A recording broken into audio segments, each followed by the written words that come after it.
இன்றைக்கி நம்ம ஒரு ரெசிபி வீடியோ தான் பார்க்க போகிறோம். ஸோ அதுக்கு முன்னாடி நம்ம நிறைய பல்க் ஆர்டர்ஸ் பண்ணும்போது, எஸ்பெஷலி நம்ம இந்த எக் பேஸ்ட் ரெசிபியை பண்ணும்போது நம்ம முட்டை வந்து கெட்டு போயிடுச்சா இல்லையான்னு சொல்லிட்டு ஐடென்டிஃபை பண்ணுறது ரொம்ப கஷ்டம். ஏன்னா நிறைய நல்ல முட்டை இருந்து ஒரு கெட்ட முட்டை இருந்தாலுமே டோட்டல் ரெசிபி ஃப்ளாப். அது எல்லாமே வேஸ்ட்டு தான். ஸோ அது எப்படி ஐடென்டிஃபை பண்ணுறது நான் இந்த வீடியோவில் உங்களுக்கு சொல்லித்தரேன்.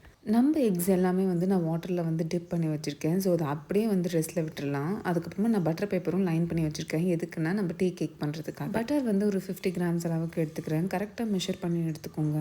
பட்டரை நல்லா சாஃப்டாக வந்து பீட் பண்ணிவிட்டு அது கூடவே பவுடர் சுகர் நான் ஆட் பண்ணுறேன் 50 கிராம்ஸ் அளவுக்கு. இது நல்லா நீங்கள் மிக்ஸ் பண்ணிவிட்டு நல்லா சாஃப்டாக இருக்கும் அந்த டவ். இது கூடயே நான் ஒரு எக் வந்து ஆட் பண்ண போகிறேன். ஃபஸ்ட்டு வந்து எக் ஒயிட் ஆட் பண்ண போகிறேன். அதை போட்டுட்டு நல்லா வந்து நான் பீட் பண்ண போகிறேன். நம்ம பக்கெட்டில் போட்டிருந்த எக் வந்து ஃப்ளோட் ஆயிருந்துச்சுன்னா அது வந்து கெட்டு போன எக். அடியில் இருந்துச்சுன்னா அது குட் டு யூஸ். ஸோ நம்ம தண்ணியில் போட்டிருந்த எக் எல்லாமே வந்து குட் டு யூஸ் தான். ஸோ வந்து அதுலேருந்து நான் எக் எடுத்து எக் எல்லாமே வந்து ஆட் பண்ணிக்கலாம். இதில் வந்து நான் ஒரே ஒரு எக் மட்டும் தான் யூஸ் பண்ணுவேன். எக் ஒயிட்டை வந்து நம்ம நல்லா பீட் பண்ணிவிட்டு அதுக்கப்புறமா வந்து எல்லோ வந்து ஆட் பண்ணிக்கலாம். எல்லோ ஆட் பண்ணும்போது நீங்கள் வந்து லைட்டாக கட் அண்ட் ஃபுல்லில் ஆட் பண்ணிக்கோங்க. அதுக்கப்புறமா கொஞ்சம் சால்ட்டும் ஆட் பண்ணிக்கோங்க. இப்போ நம்மளோட வெட் இன்க்ரீடியன்ஸ் எல்லாமே ரெடி. நம்ம ட்ரை இன்க்ரீடியன்ஸ் வந்து ஆட் பண்ணிக்கலாம்.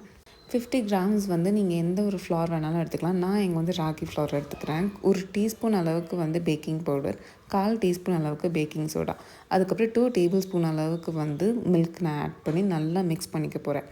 இது வந்து மைதாவில் ரொம்ப டேஸ்ட்டாக இருக்கும்னு நான் பண்ணி பார்த்துருக்கேன். ராகியில் வந்து ஓகே நல்லாயிருக்கும். பட் கன்சிஸ்டன்சி பற்றி பார்த்தோன்னா ரெண்டுமே மெல்ட்டிங் மவுத் கன்சிஸ்டன்சி தான். பட் ஆனால் டேஸ்ட் வைஸ் வந்து நமக்கு லைட்டாக டிஃப்ரென்ஸ் ஆகும். ஏன்னா நம்ம மில்லட்ஸ்க்கு வந்து ஒரு தனி டேஸ்ட் இருக்கும். மைதா யூஸ் பண்ணும்போது ஒரு டிஃப்ரெண்ட்டான டேஸ்ட் இருக்கும். ஸோ எல்லாத்தையுமே நான் மிக்ஸ் பண்ணிவிட்டு கட் அண்ட் ஃபுல்லில் மிக்ஸ் பண்ணிவிட்டு ஓவர் மிக்ஸ் பண்ணாதீங்க. அதுக்கப்புறமா நான் வந்து பட்டர் பேப்பரில் இருக்கிற டின்னில் வந்து ஷிஃப்ட் பண்ணிவிட்டு அதுக்கப்புறமா நான் கார்னிஷிங்க்கு வந்து ஆல்மண்ட்ஸும் வந்து சீட்ஸும் நான் போட்டிருந்தேன். ஓவனில் 180 டிகிரிக்கு வந்து நான் ஒரு 20 மினிட்ஸ் to 25 மினிட்ஸ் அளவுக்கு வந்து பேக் பண்ணி எடுத்துக்கிட்டேன்.